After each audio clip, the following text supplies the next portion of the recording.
Welcome, my friend. Today I want to talk to you about something that can truly transform the way you learn English: listening. Not just hearing words, but really listening, deeply, actively, and intelligently. Because here's the truth: most English learners don't fail because they can't speak.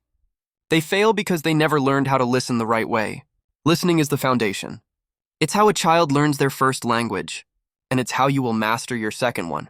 I've spent years coaching students, from total beginners who couldn't understand a single sentence, to advanced learners trying to polish their accent and fluency. And what I discovered is that the way you listen determines how fast you improve. Today, I'll share with you 5 essential listening tips, lessons I've learned not from textbooks, but from real experience teaching people all over the world. Let's start from the most basic idea. Listening isn't just about your ears. It's about your mind. When you listen to English, your brain is doing several things at once. It's decoding sounds, connecting them to meanings, matching them to grammar patterns, and then forming an emotional understanding of what's being said. That's a lot of work. And if you don't train your brain properly, it becomes noise. You'll hear the words but not understand the message. The first secret of great listeners is focus. You can't improve your listening if you're half paying attention.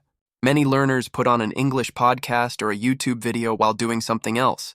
Washing dishes, scrolling their phones, chatting with someone. They think they're learning, but they're not. Real listening requires presence.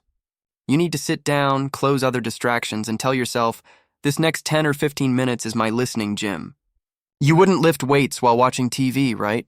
The same applies here. Your ears and brain need full concentration to grow stronger. In the beginning, focus means listening to short pieces of audio, maybe just a few minutes long. If you try to jump into full-length movies or long interviews, you'll lose track quickly. Instead, listen to small clips, something you can replay several times. This brings me to the next essential point: repetition. Listening once is never enough. You have to hear the same words again and again until they sink into your subconscious. Every time you listen again, you catch something new: a tone, an emotion, a linking sound you missed before. When I train my students, I often tell them to listen in layers. The first time, just listen for general meaning. Don't worry about understanding every word. The second time, focus on specific details. The third time, pay attention to pronunciation and rhythm. With every round, your ears become sharper and your brain starts recognizing patterns faster. That's how native-like listening develops. Not from one-time exposure, but from smart repetition. Now, one of the biggest mistakes learners make is thinking that fast English equals difficult English. But speed isn't your enemy, and unfamiliarity is. Native speakers connect words, drop sounds, and use intonation to carry meaning.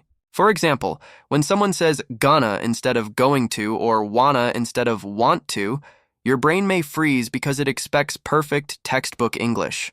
But in real life, nobody speaks like a textbook. That's why you must expose yourself to authentic English. Podcasts, interviews, real conversations, not just scripted lessons. However, exposure alone won't help if you don't train your ear for connected speech. English has its own musical rhythm, its own flow. If you start paying attention to how words blend together, you'll notice patterns. What are you doing becomes what you doing. Did you eat? Becomes jeet? These sound reductions are natural. Once you start recognizing them, you'll stop feeling lost when you hear them. Instead, you'll begin predicting them, and that's a sign you're reaching fluency. Let's talk about another truth. Most learners listen with fear. They hear a fast English speaker and immediately panic. Their mind says, I can't understand this. That single thought blocks comprehension. You start translating in your head, guessing words, and before you know it, you've lost the entire meaning. To become a confident listener, you must learn to stay calm. Relax your mind, accept that you might not catch everything, and keep listening. Even native speakers miss words sometimes, but they don't stop listening. They keep moving with the flow of the conversation. When you listen, don't focus on translating word by word. Focus on the idea. English is not just words, it's patterns of thought.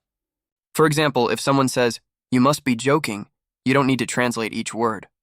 You know from tone and context that it means disbelief or surprise. This shift from translation to comprehension is what separates intermediate learners from advanced speakers. Now let's discuss something that changes everything: shadowing. Shadowing means listening and repeating what you hear, almost at the same time. It's like being an echo. When you shadow, you're not only training your ears, but also your mouth, your rhythm, and your pronunciation. You start to feel how English sounds from the inside. At first, it feels awkward. You might be a few seconds behind or your voice might stumble. That's okay. Over time, your mouth adapts and your fluency improves dramatically. Many learners think shadowing is about copying accent, but that's not the main goal. The real power of shadowing is that it forces your brain to process sound faster. You can't hesitate or translate. You just listen and speak. It connects your listening and speaking skills like two sides of the same coin. If you do this daily, even for 5 minutes, your listening comprehension will jump to the next level. Another thing that often goes unnoticed is emotional listening. When you listen, don't just focus on words, feel the emotion behind them. Listen to how speakers express happiness, frustration, sarcasm, or sadness. Tone and emotion carry meaning far beyond vocabulary. For instance, "That's great" can sound sincere or sarcastic depending on the tone. Native speakers rely on these emotional cues all the time, and understanding them helps you connect more naturally in real conversations. Try listening to English songs, movie scenes, or TED Talks and pay attention to emotions. Ask yourself, what is the speaker feeling? Excited? Nervous? Confident? Over time, you'll start hearing the emotional rhythm of English, not just its grammar. That's when your listening transforms from mechanical to intuitive. Now, let's address something important: patience. Listening improvement takes time. There is no shortcut, no magic formula. The human brain needs repetition, exposure, and context to grow new language connections. Many learners get frustrated after a few weeks and give up, thinking they're not talented. But it's not about talent. It's about persistence. Even native children take years before they can understand complex speech. Give yourself time. When you listen daily, even if it's just 10 to 15 minutes, your brain keeps absorbing the rhythm and structure of English. One day you'll suddenly notice that you're understanding things you never could before. It's like a fog lifting. That's the reward of consistency. Something else that accelerates your progress is mixing active and passive listening. Active listening is when you focus deeply on understanding and analyzing, while passive listening is when English plays in the background as you go about your day. You need both. Active listening builds skill, and passive listening builds familiarity. It surrounds your brain with English so your subconscious gets used to its sounds. The key is balance. Don't just rely on background listening. It's supportive, but not sufficient by itself. Another advanced technique I recommend is transcription practice. Choose a short audio clip, maybe 30 seconds long, and try to write down every word you hear. You'll be surprised how much your ears miss at first. Then, check the original script or subtitles, and notice the words you didn't catch. Those missed words show you where your ears need training. After a few weeks of doing this, your ability to catch details will skyrocket. Also, choose content that truly interests you. If you listen to something boring, your brain switches off. But if you listen to topics you love, travel, business, technology, motivation, your mind stays alert. You'll pick up vocabulary faster because it's connected to emotions and curiosity. Passion multiplies learning speed. When you listen to native speakers, don't get discouraged by accents. English is a global language with countless variations: British, American, Australian, Indian, African, and more. You don't need to understand every accent perfectly. Focus first on 1 or 2 accents you like most. Once you're comfortable, start exploring others gradually. The goal isn't perfection, but flexibility.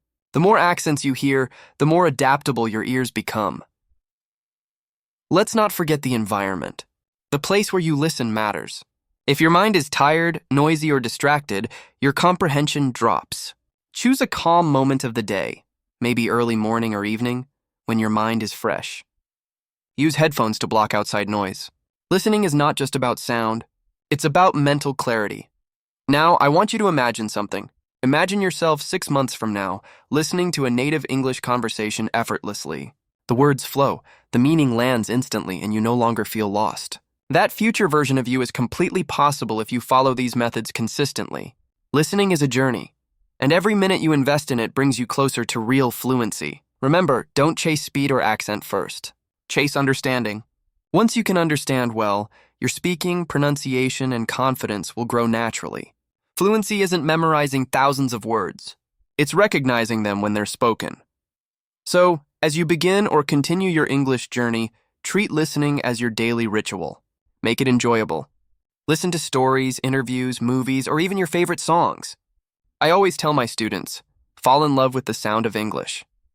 When you enjoy it, you'll never quit. Over the years, I've seen shy learners become fluent speakers simply by changing their approach to listening. They stopped studying English like a school subject and started living it like a habit. They listened, repeated, shadowed, and embraced the language as part of their daily lives. You can do the same. It doesn't matter your age, accent, or background. Every ear can be trained, every brain can adapt. The key is not how much time you have, but how consistent you are. Even 10 minutes of focused listening every day is better than 1 hour once a week. When you listen with intention, with emotion, and with curiosity, your English transforms. You stop hearing noise and start hearing meaning. You stop feeling confused and start feeling connected. Listening becomes your superpower, your secret weapon to understanding the world in a new language. So today, promise yourself one thing.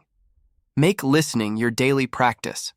Choose something you love, stay curious, repeat often, and trust the process. One day soon, you'll catch yourself understanding English without effort, and that's the moment you'll realize you didn't just learn a language, you trained your mind to think in it.